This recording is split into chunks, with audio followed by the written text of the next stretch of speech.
నమస్తే, welcome to our channel. నేను సౌజన్య.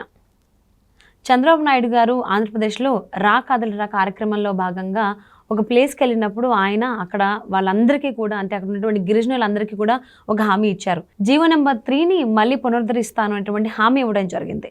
So దీని ఎఫెక్ట్ ఖచ్చితంగా ఇప్పుడున్నటువంటి ఆంధ్రప్రదేశ్ ప్రభుత్వం పైన పడబోతోందా? అసలు ఒకవేళ పడితే ఎలా ఉండబోతోంది దాని పరిణామాలు? ఈ అంశానికి సంబంధించి పూర్తి వివరాలని, వారి విశ్లేషణని మనతో పంచుకోవడానికి ఈరోజు మనతో పాటు ఉన్నారు సీనియర్ జర్నలిస్ట్ జగదేవ్ ఉన్నారు. వారితో మాట్లాడదాం. నమస్తే అండి. నమస్తే అండి. చాలా అగ్రెసివ్గా వెళ్తున్నారు చంద్రబాబు నాయుడు గారు.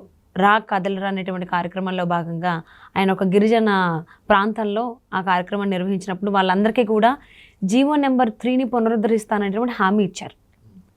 ఈ హామీ ప్రకారం చూసుకున్నట్లయితే దానికి వ్యతిరేకంగా ఇప్పుడున్నటువంటి జగన్మోహన్ రెడ్డి ప్రభుత్వం వ్యవహరిస్తోంది. సో ఈ ఎఫెక్ట్ అనేది, అంటే చంద్రబాబు నాయుడు గారి హామీ అనేది జీవో నెంబర్ 3కి సంబంధించి జగన్మోహన్ రెడ్డి ప్రభుత్వం పైన, జగన్మోహన్ రెడ్డి పైన పడబోతుంది అనుకోవచ్చు అంటారా? అసలు ఏమంటారు?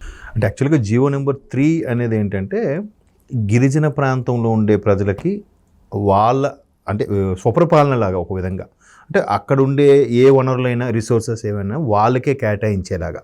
అక్కడ స్కూల్స్ ఉంటే ఆ స్కూల్లో టీచర్స్ గిరిజనులకే, ఆ ప్రాంత గిరిజనులకే మ్యాక్సిమం ఫస్ట్ ప్రియారిటీ అక్కడే, తర్వాత ఇతర ప్రాంత గిరిజనులకు కూడా వర్తింపజేసేలాగా. అంటే షెడ్యూల్డ్ క్యాస్ట్, షెడ్యూల్డ్ ట్రైబ్స్కి అక్కడ ఆ గిరిజన ప్రాంతంలో వాళ్ళకి ఎక్కువ ప్రాధాన్యత ఉండేలాగా. సో ఇది మొన్న రాకదలరా రంపచోడవరం జీకే వీధి సంథింగ్ అక్కడ జరిగినట్టుంది. సో రంపచోడవరం అనుకుంటా, అది అరకు డిస్ట్రిక్ట్. ఇప్పుడు ఒకప్పుడు అదంతా వైజాగ్ జిల్లాగానే ఉండేది, విశాఖపట్నం జిల్లాగానే.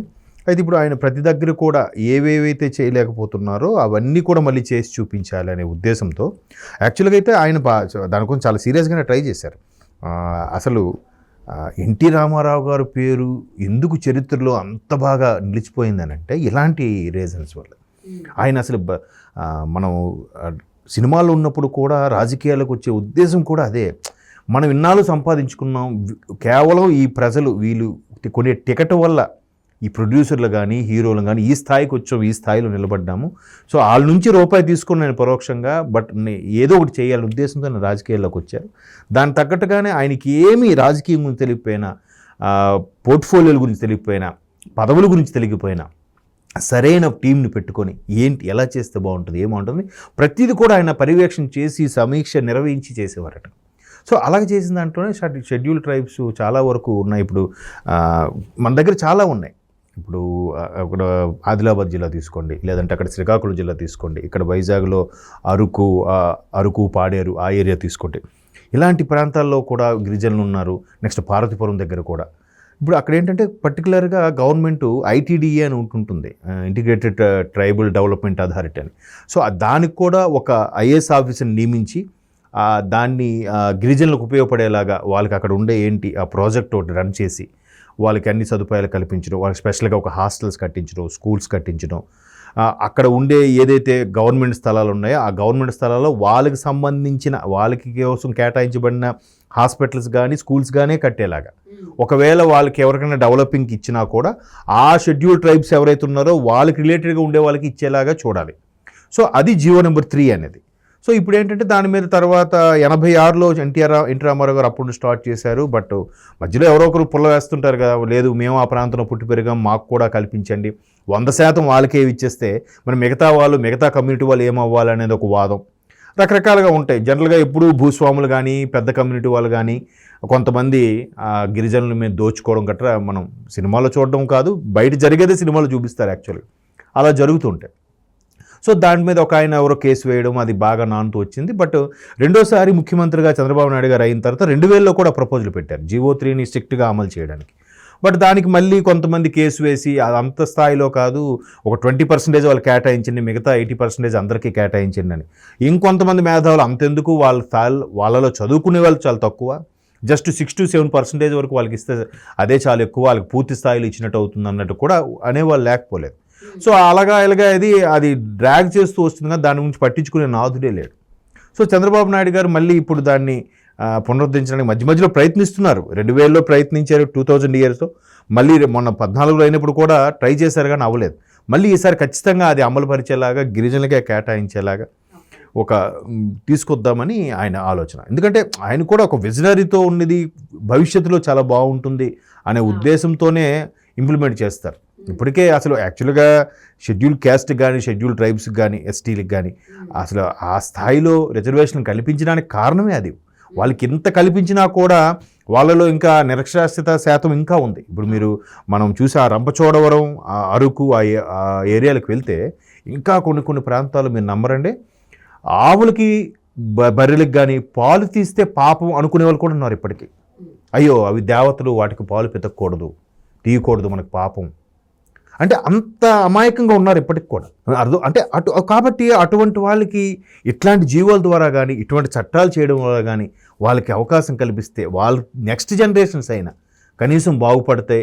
ఆ పర్సంటేజ్ కొంచెం పైకైనా వాళ్ళు అక్షరాస్యత శాతం పెరుగుతుంది, వాళ్ళలో కూడా తెలివితేటలు వస్తాయి అనే ఉద్దేశంతో జీవో 3ని ఎలాగైనా అమలు చేయాలనే ఉద్దేశంతో ఆయన విజనరీ ప్లాన్ చేసుకుంటున్నారు. అది చంద్రబాబు నాయుడు గారి విజన్. కానీ ఇప్పుడు ప్రజెంట్ ఉన్నటువంటి ముఖ్యమంత్రి కానీ అలా ఆలోచించట్లేదు. సో కరెక్ట్గా రుషికొండ పైనే దాన్ని కంప్లీట్గా స్మాష్ చేసి ఆయన చాలా వరకు అంటే తీసుకున్నటువంటి లిమిట్స్ రూల్స్కి విరుద్ధంగా ఆయన అక్కడ ఉన్న ఎగనెస్ట్గా ఆయన అక్కడ కన్స్ట్రక్షన్ చేయడం జరిగింది. దానికి టూరిజం డిపార్ట్మెంట్ వాళ్ళు కూడా ఏం మాట్లాడలేదు. ఐ మీన్ టూరిజం మంత్రి కూడా ఆయన ఏం రోజా కూడా ఏం మాట్లాడలేదు, సైలెంట్గానే ఉన్నారు.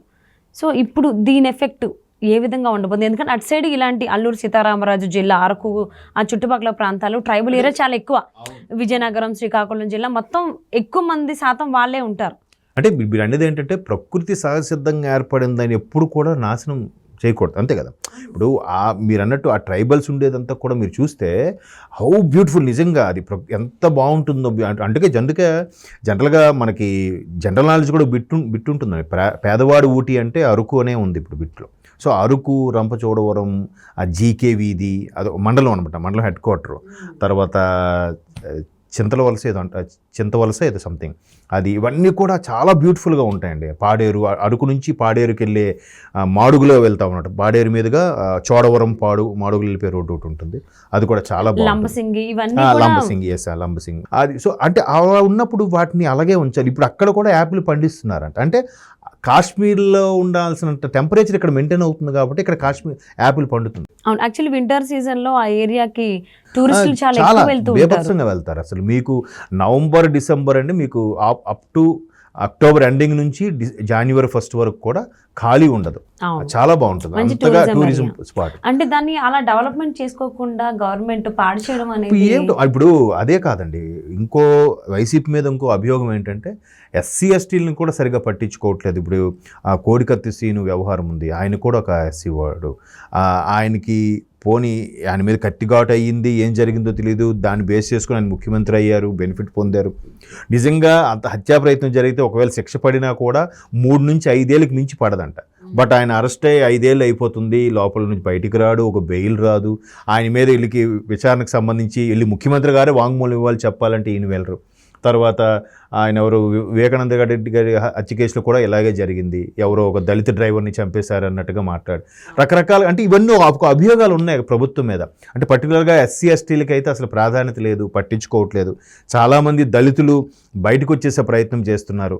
సో అట్లా ఈ ప్రతిది కూడా అభియోగం ఉంది, మరి ఏం చేస్తుందో చూడాలి. బట్ దాన్ని టీడీపీ విధంగా ప్లాన్ చేస్తున్నారు. బట్ అది మంచిదే. అల్టిమేట్గా ట్రైబ్స్ కానీ షెడ్యూల్ క్యాస్ట్ వాళ్ళు కానీ వాళ్ళు డెవలప్ అయితే సమాజ స్థాపన కోసమే కదా ఇవన్నీ కూడా. అవును. సో ఎవరైనా కానీ అభివృద్ధిని కోరుకుంటారు. సో అభివృద్ధి ద్వారా సంపదని సాధించాలని చెప్పేసి అని ఆశగానే చూస్తూ ఉంటారు. సో అదే పదంలో దానికి అనుగుణంగానే చంద్రబాబు నాయుడు గారు రా కదలిరా కార్యక్రమంలో భాగంగా అల్లూరు సీతారామరాజు జిల్లా అరకులో ఆయన జీవో నెంబర్ 3ని పునరుద్ధరిస్తానటువంటి హామీ ఇవ్వడం హర్షించదగ్గ విషయం అండి. సో దాన్ని అమలు చేయాలి, ఆయనకు అధికారం రావాలి అని చెప్పి మనస్ఫూర్తిగా కోరుకుందాం. And thank you so much for spending your valuable time with Jagadev garu. Thank you.